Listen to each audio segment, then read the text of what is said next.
Hello, ninth graders. Today I am going to read the poem Thursday, September 13th, 2001 by Lucille Clifton.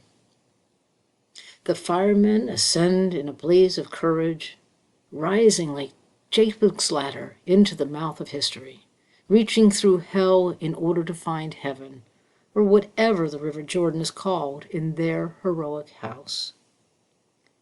In order to make sense out of this poem, in order to unpack this poem, we need to know a few things about the setting. One thing I want to bring to your attention is that Thursday, September 13th, 2001, the title, is 2 days after September 11th, which we remember for the Twin Towers in New York City being hit by two airplanes that had been hijacked by terrorists. This is a poem about that event. And 2 days later, the author, Lucille Clifton, was so moved by these events that she wrote this poem in honor of the firemen who lost their lives, their heroism from that day. So having that little bit of extra background knowledge, let me go back into the poem and read it again, and then we will analyze it using the setting prayer. Thursday, September 13th, 2001, by Lucille Clifton. The firemen ascend in a blaze of courage, rising like Jacob's ladder into the mouth of history, reaching through hell in order to find heaven, or whatever the River Jordan is called in their heroic house. Let me give you a couple other bits of notes here.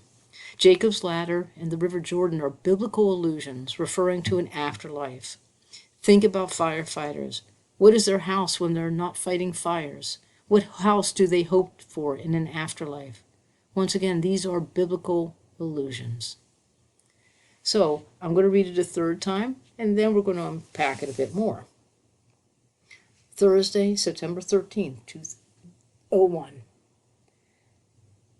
The firemen ascend in a blaze of courage, rising like Jacob's ladder into the mouth of history, reaching through hell in order to find heaven, or whatever the River Jordan is called, in their heroic house. So now let's go to our setting prayer. Spatial is the place where the story occurs. So where does this occur? Well, it occurs in New York City,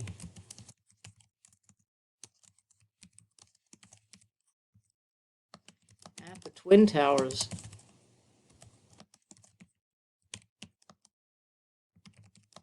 which had been hit by airplanes hijacked by terrorists.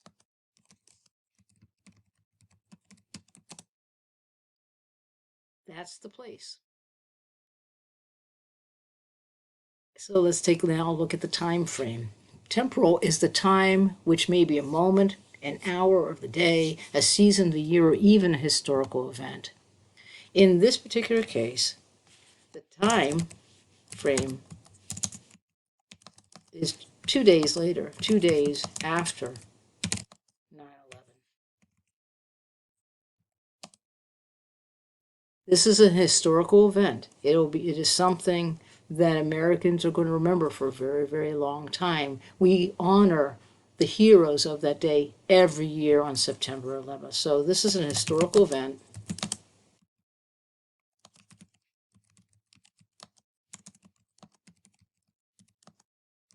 That has meaning for most Americans. Okay, so we have the place, we have the time.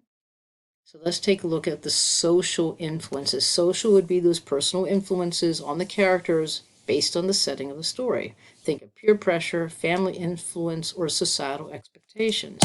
In this case, I want you to think about the societal expectations. This would be really micro setting. Think about the impact that the people close around the firefighters. What kind of influence do they have? Well, firefighters have each other's back.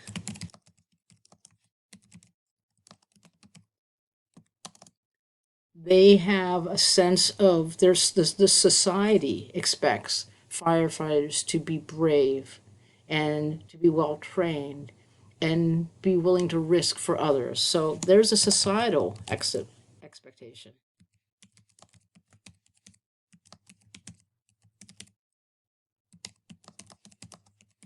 to be brave, well trained. And we also expect them not to be afraid. Um, not to be afraid. That's not the same as being brave. You can be brave and still be afraid, but we kind of put on there, oh, these guys, they went in there, they were brave. But they also had their sense of fear that they had to overcome and not be afraid. Okay, to not be so that expectation is on the firefighters, each one of them, they all look to each other to be supportive. There's a little bit of a macho culture there, but where, I'm not going to back down, I'm going to do what's right no matter what. So that actually brings us over here to the psychological. And the psychological is how the setting impacts the thoughts and emotions. Well, those firefighters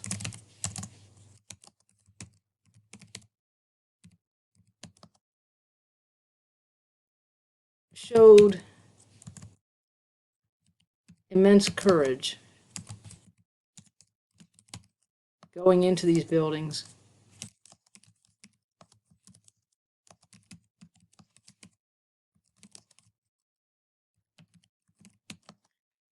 to save the lives of others. There is a sense of self-sacrifice here. Okay. And think about them. That doesn't mean that there's going to be fear. They have to overcome their fears.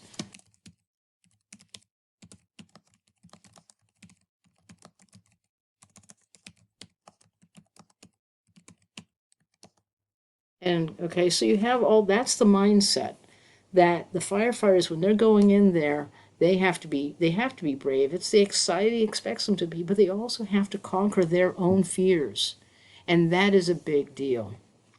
So I'm going to go back to the poem again, and I'm just going to read it one more time.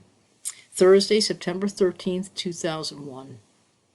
The firefighters ascend in a blaze of courage. Think about them climbing those stairs. There were over 100 floors in these buildings. The plane struck, I think, about floor 104, and the people above that were trapped. The building was on fire. People were rushing out the doors, trying to get out, and the firefighters are going in. A blaze of courage, rising like Jacob's ladder into the mouth of history, rising to their afterlife, or as they climb into this mouth of history, into this event that will not be forgotten by Americans, reaching through hell in order to find heaven. They have to go in there, and it is hellish, full of smoke, alarms going off, people crying, all sorts of problems that they are dealing with. And by going up this Jacob's ladder, they are ascending towards heaven. So in order to find heaven, or whatever the River Jordan is called in their heroic house, their heroic house might be a reference to their firehouse, or could be a biblical reference here to the Bible, in which it says, in my Father's house there are many mansions, and I go to prepare one for you. That is a paraphrase of the Bible. It's not an exact quote. So I pretty much filled out the Freyer. So using the information on the Freyer, what I'd like you to do is to answer these questions. What is the poem's temporal setting? Why is that setting significant and meaningful? What is the poem's spatial setting? Why is that significant and meaningful? When I ask what makes it significant or meaningful, I'm asking what makes it important to understanding the poem.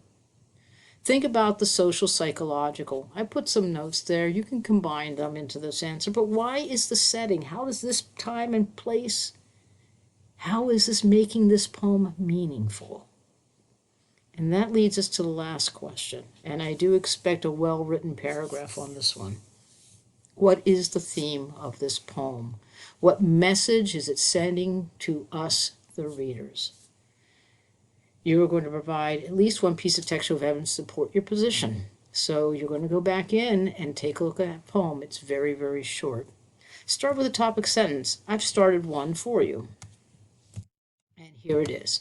It says, the theme of Thursday, and you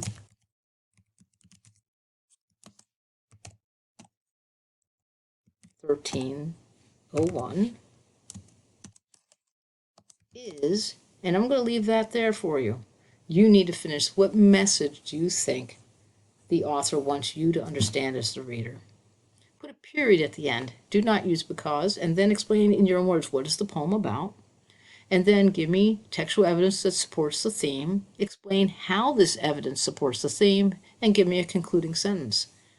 What should the reader understand after reading the poem? I hope you enjoy this poem.